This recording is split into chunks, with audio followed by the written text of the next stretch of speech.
Halo, Nita Indrasari di sini dan ini adalah sesi untuk astrologi dasar dan kita akan bicara mengenai Chiron karena kalau saya memperlihatkan chart biasanya saya selalu menyebutkan Chiron baru masuk ke Aries setelah dia sekitar 7 tahun berada di Pisces. Nah, saya mau cerita sedikit tentang latar belakang dari Chiron itu.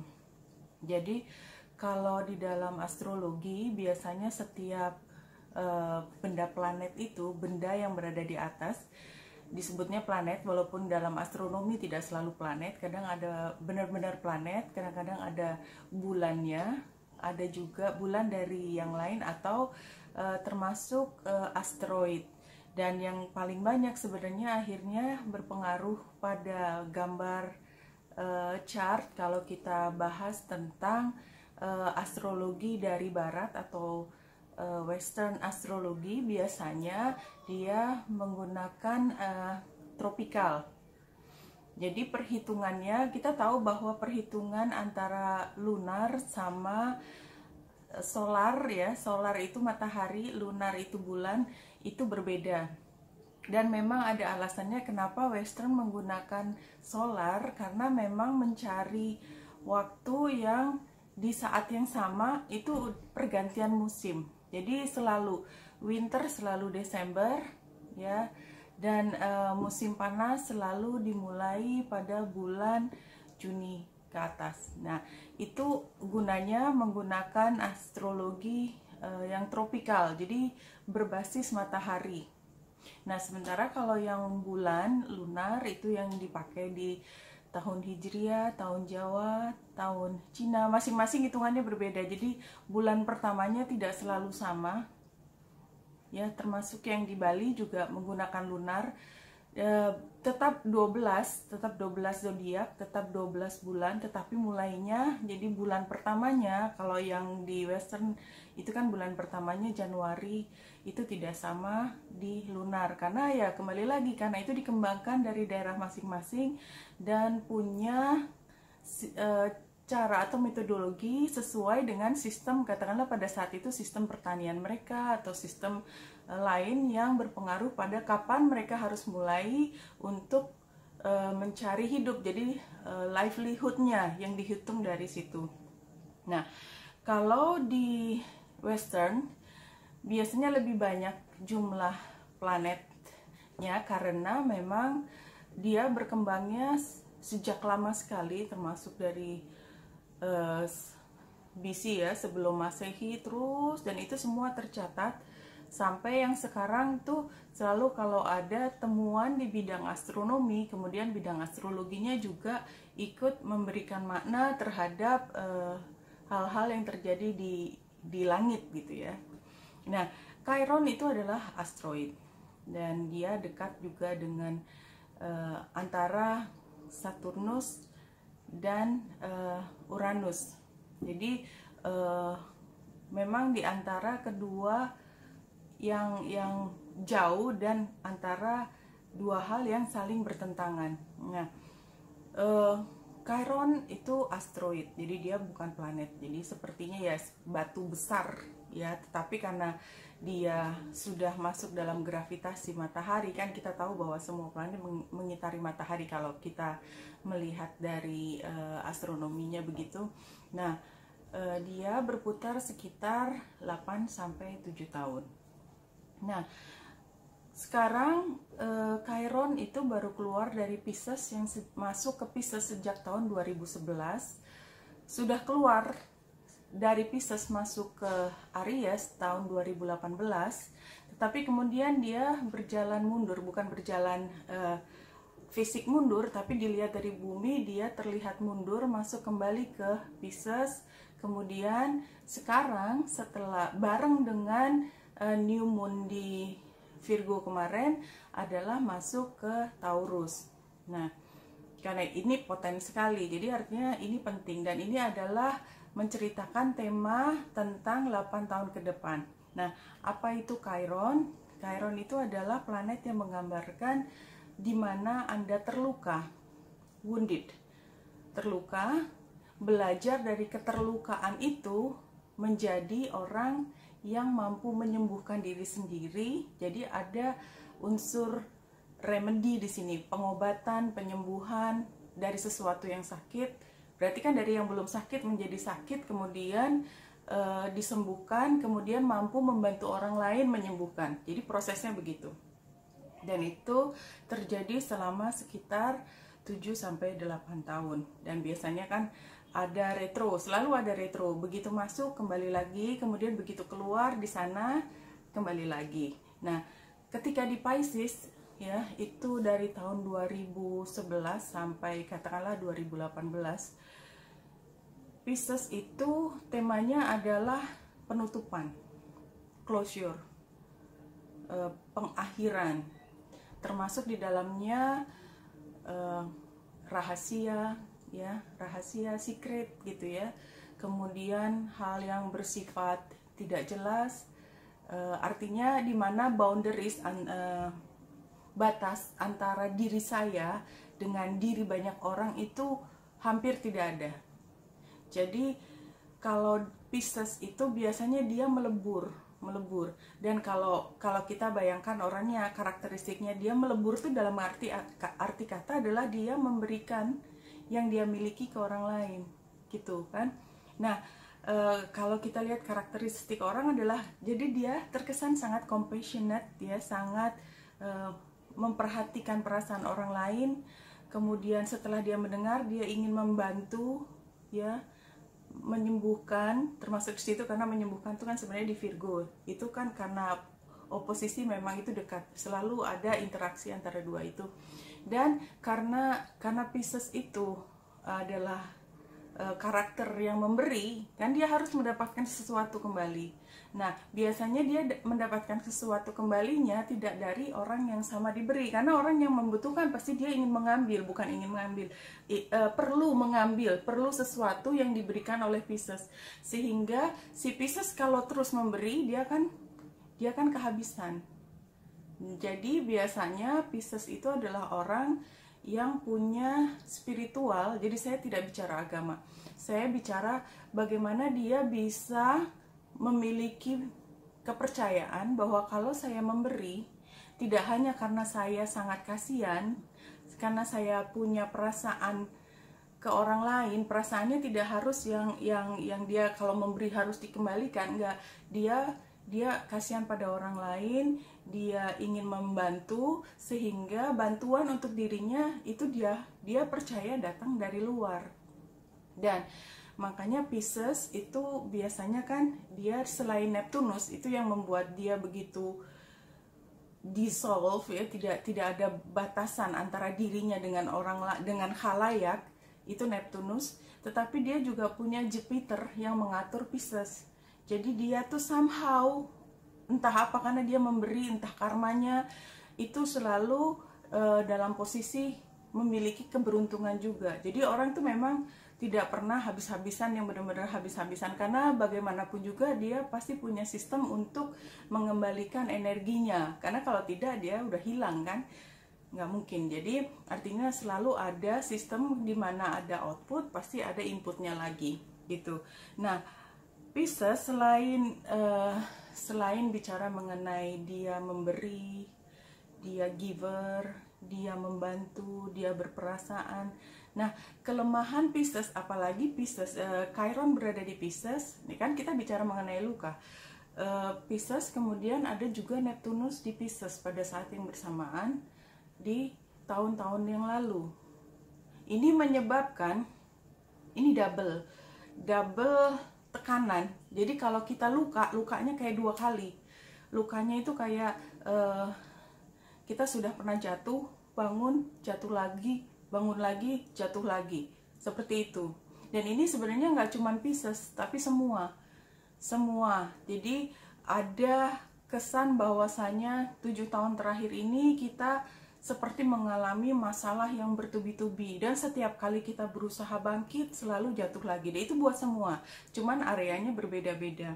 Nah, akibat dari orang menerima kondisi seperti itu, datang setiap kali ada masalah, kembali lagi masalahnya datang, dia harus berdiri lagi. Karena sebenarnya kan secara alamiah orang itu dikasih insting kalau dia jatuh, terpuruk, dia akan berusaha bangkit.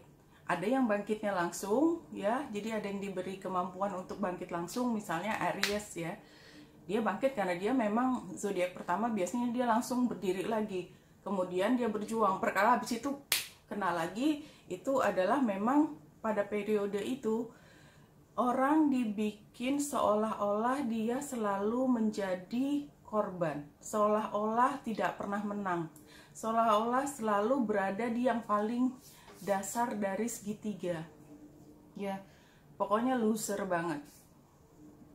Dan itu biasanya kalau kita lihat segitiga seperti ini, segitiga itu biasanya yang paling bawah ya, yang paling terinjak-injak, pasti yang paling lemah kan, jumlahnya paling banyak tapi paling lemah.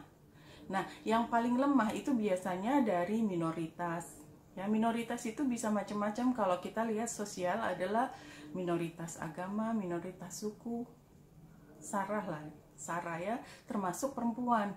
Coba Kak, jadi kalau kita misalnya mau membuat layer-layer, maka yang paling bawah adalah biasanya dari sosial ekonomi rendah, dia perempuan, dan dia, kalau agama saya nggak bicara di Indonesia ya, tapi yang jelas ini adalah minoritas di mana kekuatan dia itu seperti habis ya, paling dihabisi gitu. Nah, kita bisa banyak mencari contoh bahwasanya unsur-unsur di mana minoritas menjadi ditekan itu sebenarnya banyak terjadi, tidak cuma di Indonesia. Saya bicara karena Chiron itu tentu saja kita bicara mengenai celestial, itu seluruh dunia. Dan kita tahu bahwa sejak tahun 2011 sampai 2018 itu di tengah-tengahnya banyak pergerakan di mana kaum minoritas mulai menyuarakan diri ya. Jadi sebenarnya kalau di dalam sosial ada sesuatu yang menekan, jadi ada hal-hal yang dimana jika itu ditekan maka dia akan bangkit lagi ya. Dan itu akan terlihat dari banyak gejala, misalnya dari penyakit, sehingga mereka adalah orang yang paling rentan terkena penyakit, misalnya itu. Nah, dari situlah kemudian dia membangun kekuatan supaya dia bisa bergerak naik dengan kekuatannya, yaitu kekuatan dari bahwa dia adalah manusia yang punya hak azazi yang sama gitu ya, sehingga dia perlu mendapatkan perhatian yang sama. Karena kita lahir itu kan tidak pilih-pilih siapa orang tua saya, di mana saya, atau tanggal berapa saya lahir, kapan saya dilahirkan. Jadi artinya dengan bekal message itu bahwasanya kita adalah orang yang lahir tidak pernah memilih apapun, kenapa saya mendapatkan hak atau perlakuan yang berbeda. Nah, itu Pisces, itu karakter Pisces. Jadi orang atau kelompok orang yang tertindas, kemudian dia menderita cukup banyak, sehingga orang lain dari luar itu memberi energi, kan tadi diceritakan bahwa Pisces itu memang dia seperti hilang energinya, tapi dari luar dia akan mendapatkan energi untuk bisa bangkit. Dan memang banyak sekali suara-suara dari luar tentang itu. Nah, itu kan sudah lewat. Udah pernah, jadi Chiron udah dari Pisces masuk ke Aries. Jadi di Aries itu dia stand up. Saya tidak lagi mau terima perlakuan seperti ini. Saya juga manusia. Kira-kira seperti itu. Kalau saya bicara halayak ya, bicara kolektif. Tentu saja kalau bicara individual ceritanya berbeda ya. Tetapi ada satu hal yang menekan cukup lama, membuat orang itu menderita, sampai pada satu titik dia berdiri, stand up, enough is enough. Aku akan mempertahankan diriku sendiri karena yang aku punya cuman diriku sendiri. Kira-kira seperti itu. Nah, kemudian Chiron kembali ke Pisces, sudah berdiri gitu, tadi udah pernah masuk Aries, kemudian kembali ke Pisces. Nah, ketika kembali ke Pisces, itu posisinya sudah berbeda dengan ketika jangka panjang dari 2011 sampai 2018, berbeda dengan ketika setelah masuk ke Aries dia kembali ke Pisces, karena tugasnya ketika dia retro kembali ke Pisces itu adalah untuk menyelesaikan tadi yang dia stand up for something gitu ya. Dia harus selesaikan supaya dia mulai masuk.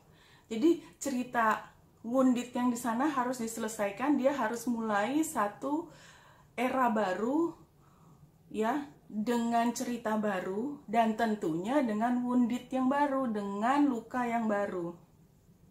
Nah, ini bukan nakut-nakutin, tetapi ini sebenarnya lebih untuk melihat bahwa ya, dimanapun kita berada, kita akan selalu dihadapkan pada satu permasalahan. Dan permasalahan itu ada awalnya dan ada akhirnya. Ada yang bisa diselesaikan pada jangka waktu singkat, tapi juga ada yang jangka lebih panjang. Saya ada catatannya untuk Chiron ya. Kalau untuk Aries, karena ini Chiron berada di Aries, berarti Aries berada di rumah pertamanya dia. Ya, Aries di rumah pertamanya itu yang dia akan mengalami luka ya dalam 7 tahun ke depan. Tadi saya sudah cerita ya, bagaimana dia bisa luka. Dia pernah punya, dia pernah tidak luka, kemudian itu direnggut dari dianya. Kemudian dia akan berusaha menggapai lagi ya. Jadi pada detik-detik terakhir, jadi sekitar tahun 2025, 2026 itu adalah pada saat dia mulai bisa melihat, oh ternyata saya harus begini. Nah, sebelum itu dia ngalamin dulu tuh apa yang dia takutkan itu, atau apa yang menjadi masalahnya dia yang berulang-ulang. Nah, buat Aries karena di rumah pertama, lukanya dia adalah atau sesuatu yang membuat dia setiap kali memegang hati ya, memegang hati, kenapa saya sakit, kenapa saya terguncang, itu adalah di rumah pertama merasa tidak yakin apakah orang akan menerima dia apa adanya. Barangkali kalau di situasi sosial tidak menerima dia apa adanya, itu masih bisa, katakanlah dia mencari kelompok yang lain. Kecuali dia pada status sosial tertentu, dia harus masuk di dalam kelompok tersebut. Nah, yang paling berat buat Aries di bidang karir. Karena karir itu selalu ditunjukkan dari kemampuannya dia. Nah, Aries dalam 7 tahun ke depan ya, ingat-ingat bahwa kalau merasa bahwa saya diterima atau tidak ya, saya bisa dianggap sama pentingnya dengan orang lain apa tidak, itu adalah Chiron in the working ya. Dalam ya memang begitu yang diserahkan kepada Aries. Dia tidak yakin pada diri sendiri, tetapi nanti pada akhirnya Aries akan berdiri, ini kemampuan saya, dan barangkali pada saat itu kemampuannya udah jauh lebih tinggi karena dia kan ditekan, jatuh, dia naik dengan kemampuan baru lagi, jatuh lagi, naik lagi dengan kemampuan baru. Nah, itu kira-kira yang akan dihadapin oleh Aries dalam 7 tahun mendatang. Kalau untuk Taurus ya, Aries ada di rumah ke-12, yaitu mengenai sesuatu yang di dalam internal. Jadi kalau jadi lebih sifatnya orang lain tidak tahu kalau dia sakit hati.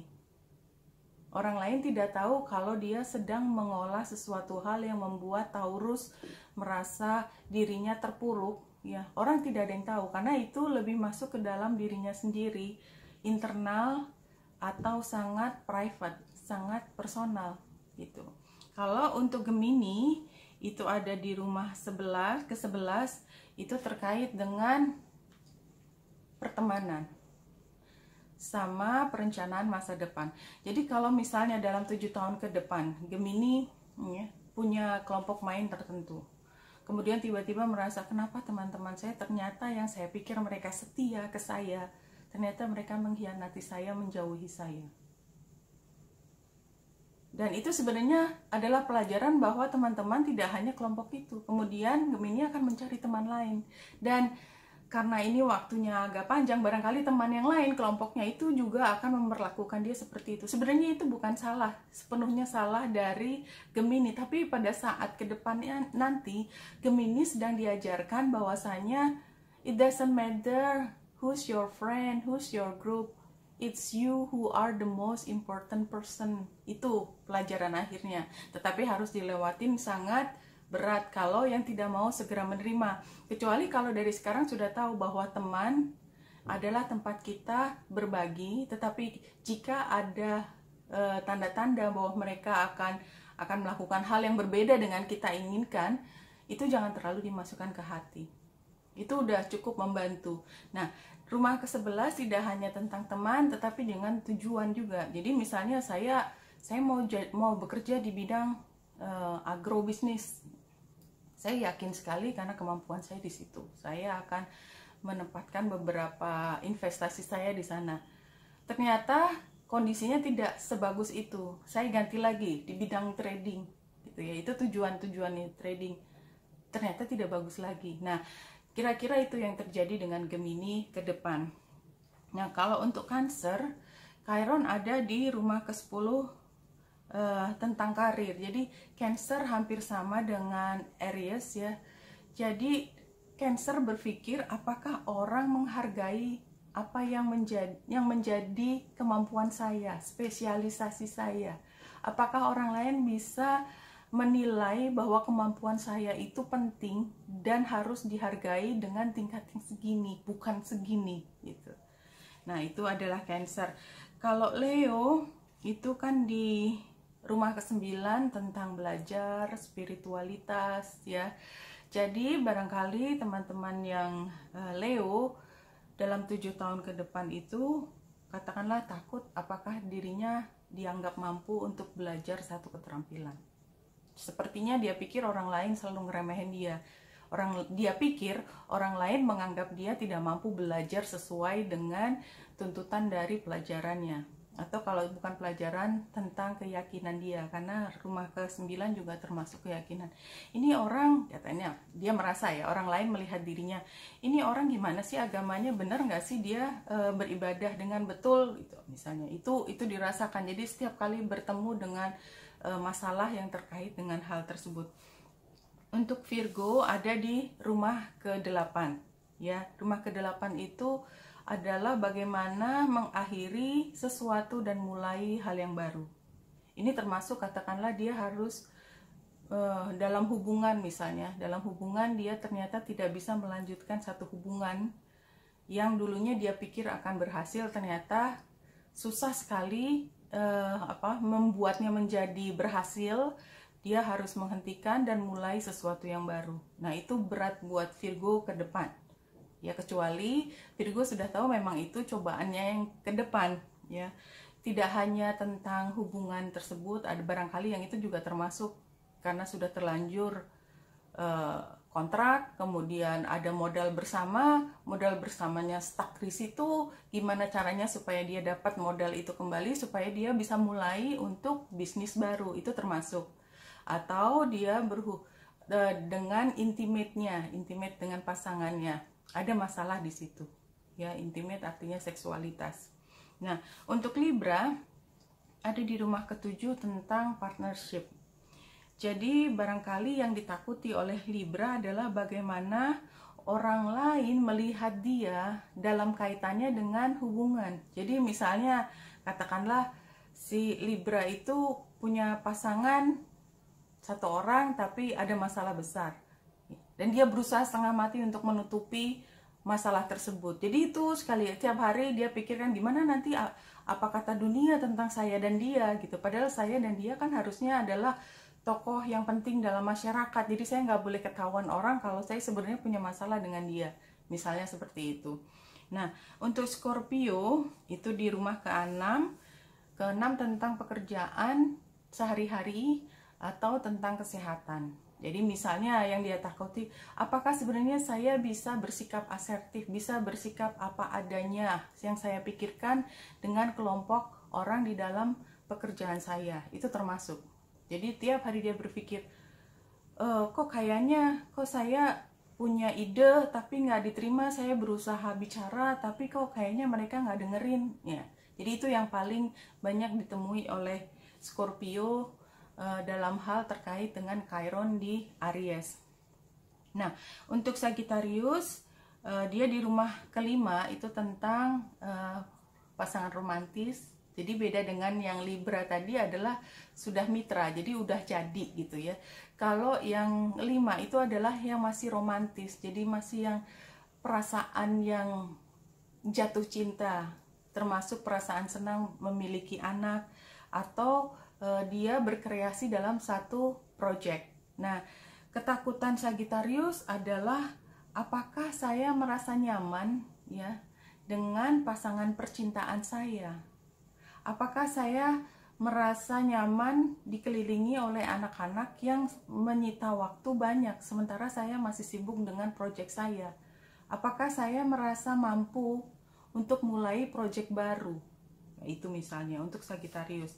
Untuk Capricorn itu adalah di rumah keempat tentang rumah dan keluarga. Barangkali masalah Capricorn ke depan itu lebih pada bagaimana membuat Capricorn merasa lebih nyaman untuk menemukan domestiknya dia, perasaan at home-nya itu. Dan itu akan berlangsung sekitar 7 tahun ke depan. Bagaimana sampai dia merasa benar-benar comfortable, ini rumah saya merasa nyaman di rumah ini, gitu ya. Kalau untuk Aquarius, ya, Chiron di Aries ada di rumah ketiga. Itu rumah ketiga adalah tentang komunikasi. Jadi Aquarius barangkali ke depan masalahnya adalah bagaimana menyampaikan sesuatu sehingga bisa diterima dengan baik ya. Kalau orang yang bekerja di bidang komunikasi akan lebih terasa. Jadi apakah metode yang saya pakai itu sudah sesuai dengan kebutuhan? Udah efektif atau belum? Sudah diterima oleh audiens yang benar-benar saya sasar atau tidak? Misalnya seperti itu. Itu untuk Aquarius. Atau kalau kita tidak bicara di bidang pekerjaan, bisa saja misalnya dengan pasangan kita atau dengan kelompok bermain kita, dengan teman-teman kita, tiba-tiba saya merasa kok semuanya suka salah paham ya. Barangkali bisa diakibatkan oleh katakanlah Aquarius mengembangkan satu pribadi khusus sehingga komunikasinya menjadi terganggu. Itu bisa terjadi. Tapi intinya gangguan atau masalah itu ada di komunikasi. Nah, terakhir Aries ada di rumah kedua, itu tentang finansial. Jadi mungkin Pisces khawatir tidak punya pemasukan yang cukup. Ya, itu yang terlihat di sini. Nah, tadi saya bicara dari Pisces, dari Aries sampai Pisces, dan itu mengenai Chiron ya di Pisces, dan sebenarnya zodiak apa Anda akan lebih tepat kalau yang dilihat adalah ascendance. Jadi bukan matahari. Jadi kalau bisa dilihat lagi ascendance-nya, kayak saya adalah Pisces mataharinya. Tapi ascendance-nya adalah Aries. Jadi saya akan melihat bacaan lebih pada Aries, tapi saya tetap pelajari apakah memang ada kaitannya juga dengan Pisces karena itu matahari saya, atau saya lihat Gemini karena itu adalah bulannya saya. Dan kalau saya punya Venus ada di Aquarius, jadi lengkap di mana-mana. Jadi basically ya, pada dasarnya semua itu bisa terjadi karena kita nggak pernah tahu kita bisa berada di tadi minimal 4 zodiak. Jadi memang mau tidak mau adalah yang bisa kita lakukan adalah kita hadapi saja apa yang ke depan, dan belum tentu kita benar-benar katakanlah saya ascendant Aries, ternyata masalah saya ke depan adalah yang terkait dengan rumah pertama. Tapi bisa aja sebagai Gemini saya punya masalah, Gemini Moon ya, bulan saya punya masalah di rumah ke-11 tentang teman-teman saya. Itu bisa terjadi. Nah, hai teman-teman, saya lanjutkan tadi videonya. Tadi diteruskan dengan tarot, tetapi ternyata bacaan tarotnya sepertinya kurang bagus, sehingga saya pikir lebih baik saya memotong sampai di penjelasan per rumah tadi. Demikian video dari saya mengenai Chiron di Aries. untuk semua zodiak dan untuk masing-masing zodiak per rumah keberapa Chiron di Aries itu berada.